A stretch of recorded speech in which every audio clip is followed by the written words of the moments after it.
Today is a huge day for players of Battlefield 1. DICE has confirmed that the long-awaited weapon balance patch that was first shown in September 2017 will finally be coming to the main game in the next big update.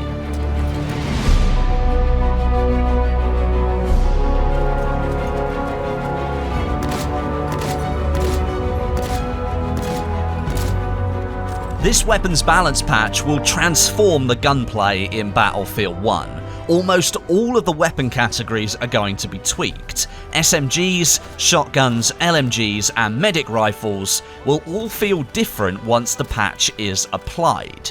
The changes were confirmed last night during a Q&A being run on the Battlefield Twitter account with Alex Solman. He's the lead gameplay designer at DICE LA. In response to a community member asking about Battlefield 2018, he diverted the answer to include the following.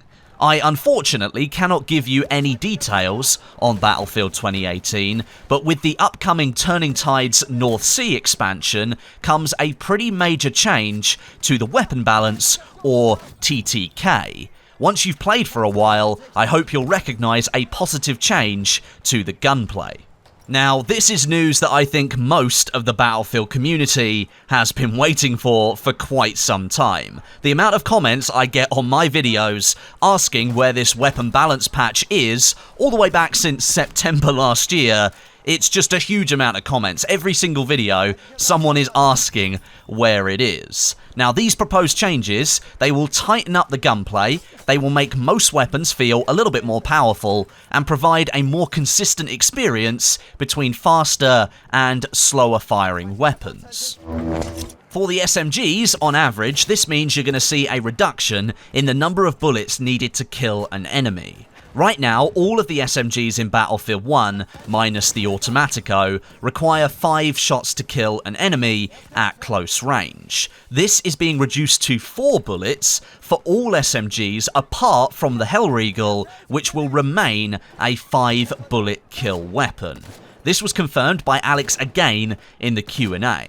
The Hellriegel, due to its fairly high rate of fire, low recoil, and ample ammunition per drum, means it already stood a good chance of killing a player fairly quickly, and to me, it didn't really need the buff that other SMGs did. The Automatico, that remains a complete outlier and won't be subject to the same changes as other SMGs. Its rate of fire provides more than enough firepower, and its lower damage per shot balances it fairly well.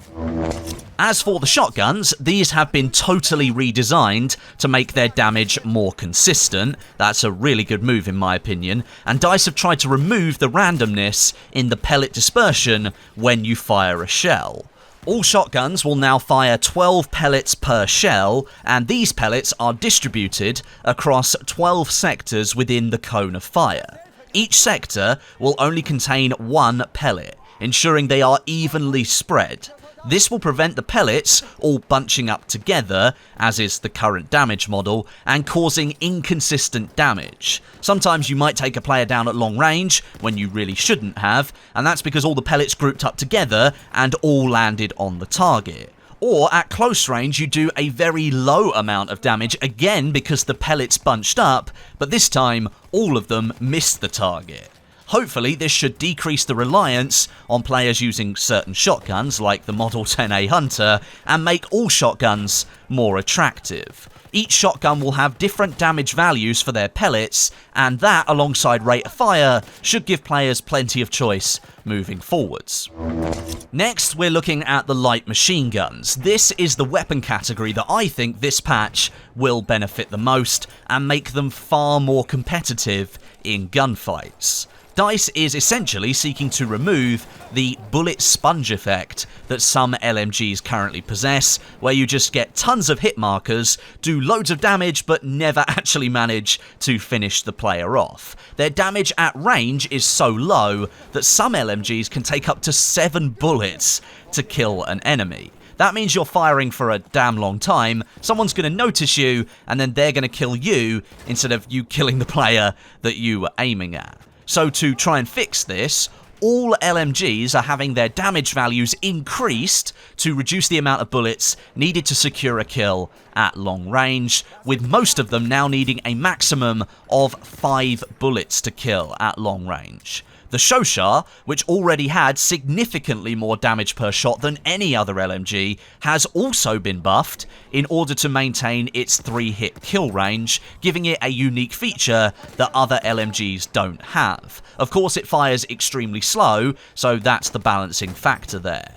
Other slower firing LMGs, the Perino, the Hewitt and the Lewis gun, they will have their recoil increased to compensate for their lower bullet to kill potential now at longer ranges. Now, I think it was pretty clear to most that LMGs were kind of weak in the mid-range against almost all other weapons. Medic rifles could outdamage them, and SMGs, having the benefit of quicker ADS times and hipfire accuracy, sometimes will be able to beat an LMG at mid-range. This patch should give support players a much greater competitive chance of winning gunfights now.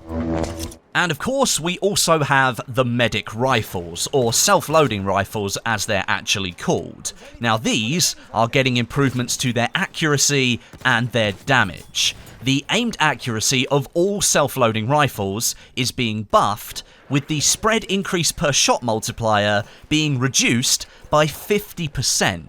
This means every time you fire a bullet, the amount of spread applied to the weapon is less than it was before, and if you don't wait for the weapon to reset its spread before you fire the next shot, the penalty for that is less severe now.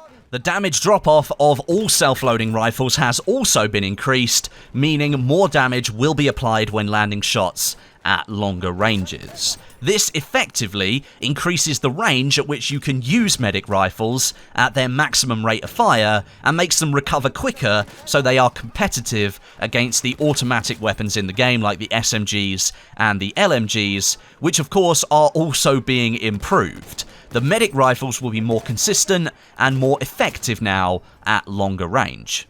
Now, all of those changes that I've just mentioned don't go into detail for each of the weapons specifically. I plan to do that in the future when the patch actually goes live. This way you'll have a video that you can watch. It will show you all of the changes in black and white and give you a better understanding of which weapons will then perform well in different scenarios. I'm sure you're like me in that when something changes and you don't have the information, that can lead to some frustrations when you're playing a game, especially something like this, which directly affects the gunplay in Battlefield 1, arguably the #1 feature of Battlefield 1. So I'm going to try and list everything in a future video so that you guys can watch it, understand the changes, and then you can go and play the game and feel the effects. Another reason I'm not really going into a huge amount of detail now is that this weapons balance patch has gone through countless changes over the last 4 months, and no doubt it's been tweaked even further since the last CTE test, so again, I don't want to give you any full statistics and then them change when it comes to the vanilla version of the game. But the general feeling from players on the CTE during these tests is that the gunplay does feel much better. It allows all players to stand a better chance of surviving in gunfights that happen within the effective range of the weapon that you are holding. Shotguns will dominate extreme close quarters and will compete in close quarters as well. SMGs will dominate at close range. LMGs will compete directly with medic rifles in the mid-range and should now beat SMGs in the mid-range. And medic rifles will now stand more of a chance at longer ranges, competing with scouts and their bolt-action rifles.